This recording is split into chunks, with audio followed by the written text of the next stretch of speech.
Morning children, आज आप पढ़ेंगे माता का अंचल, जो आपकी कृतिका पूरक पाठ्य पुस्तक है उसमें से है ये पाठ।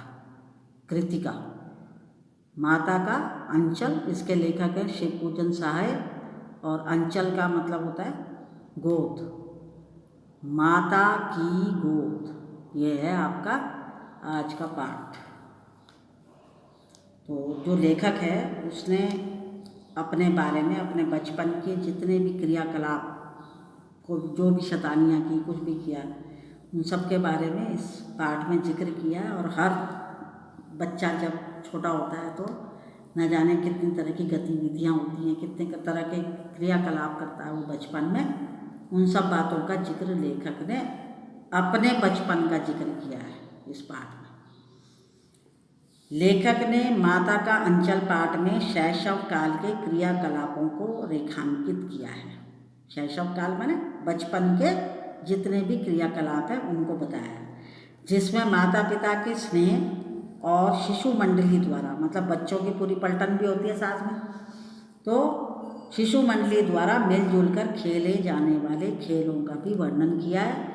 लेखक ने स्पष्ट किया है कि शिशु का पिता, बच्चे का पिता, मतलब भले ही उसके साथ अधिक समय बिताता हो, दोनों भले ही एक दूसरे के साथ बहुत प्रेम करते हों, किंतु आपदाओं में जब मुसीबतें आती हैं तो माँ के अंचल में ही शिशु को शरण मिलती है। मतलब बच्चा अपनी माँ की गोद में ही जाकर रक्षा का अनुभव करता है, रक्षा महसूस होती है उसे, मानो वो बच गया। तो ऐसे समय में पिता से अधिक माता की गोद प्रिय और रक्षा करने में समर्थ प्रतीत होती है। कुछ ऐसा ही इस पाठ में दिखाया है। लेखक बचपन से ही पिता के साथ ज़्यादा रहता था। माता से दूध पीने तक का संबंध था। जब उसे भूख लगती थी तभी वो अपनी माँ के पास जाता था, अन्यथा वह अपने पिता के साथ ज़्यादा रहता था। पिताजी नहा धोकर पूजा पर बैठते और साथ ही लेखक को भी नहला धुलाकर पूजा में शामिल कर लेते थे, और उसके माथे पर राख, भभूत का तिलक लगाते थे। भभूत कहते हैं राख को, तो उसके माथे पर भभूत का तिलक लगाते थे, राख का तिलक लगाते थे। उसकी लंबी लंबी सिर पर लंबी लंबी जटाएं थी, तो उन पर भभूत लगाने से उन पर राख मल देते थे। तो लेखक जो था वो बम भोला बन जाया करता था, मतलब शिव शंकर भगवान की तरह बन जाया करता था। बड़े बड़े बाल थे ना उसके, उस पर राख लगा दिया करते थे, तो इसलिए उसकी तुलना की है शंकर से। पिताजी प्यार से भोलानाथ कहकर पुकारा करते थे लेखक को, जबकि लेखक का नाम तारकेश्वर नाथ था। तो मैं पिताजी को बाबूजी, लेखक कह रहा है कि मैं पिताजी को बाबूजी और माँ को मैया कहकर पुकारता था।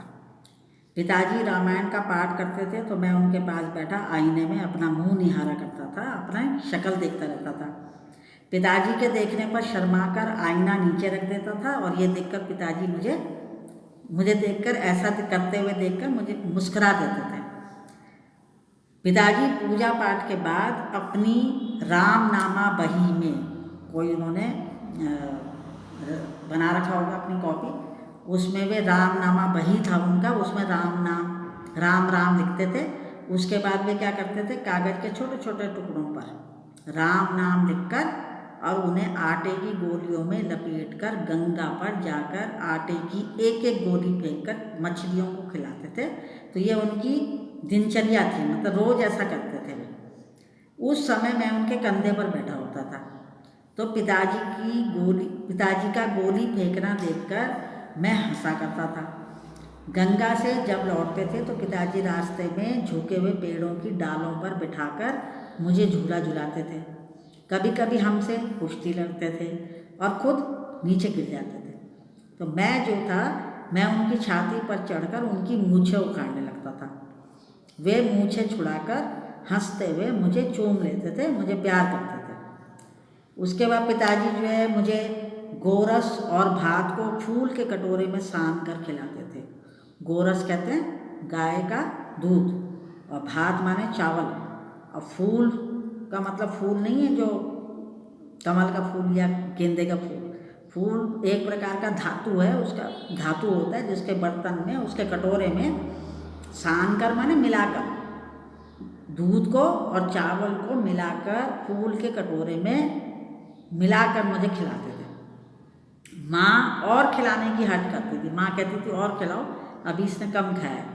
तो माँ पिताजी से कहती थी कि बच्चे को खिलाने का ढंग मर्द नहीं जानते, आदमी नहीं जानते, मतलब माँ को ही आता है बच्चे को खिलाना। 4-4 दाने का कौर देने से बच्चा समझता है, कौर मतलब टुकड़ा, तो थोड़ा थोड़ा ले लेके खिला रहे थे वो उसको, जो गोरस और भात का वो था अंश थोड़ा सा लेके खिला रहे थे, उसे कहते हैं कौर। और जब आप रोटी का एक टुकड़ा तोड़ते खाते हैं उसे कौर कहते हैं। तो 4-4 दाने का कौर देने से बच्चा समझता है कि उसने बहुत खा लिया है, तो बच्चे को भर मुंह खिलाना चाहिए, मतलब भरपेट खिलाना चाहिए। माँ खुद खिलाने लगती और कहती कि महतारी के हाथ से खाने पर बच्चे का पेट भरता है। महतारी माने माता। माँ खिलाती और कहती कि यह तोते के नाम का कौर है, और मेरे मुंह में डाल देती थी, और ये कबूतर के नाम का कौर है, फिर मेरे मुंह में डाल देती थी। ऐसे करते करते खूब खिला देती थी माँ मुझे।